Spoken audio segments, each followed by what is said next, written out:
Good morning all, respected principals, teachers and my loving friends. My heartfelt wishes for the Independence Day. India got freedom on 15th August 1947. The Independence Day celebration is the greatest festival of our nation.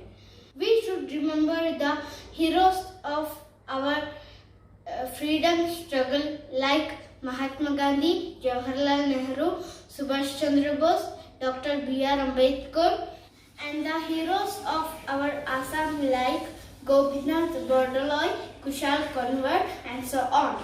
Today, in this occasion, I urge each and everybody to learn and respect the history of our great nation.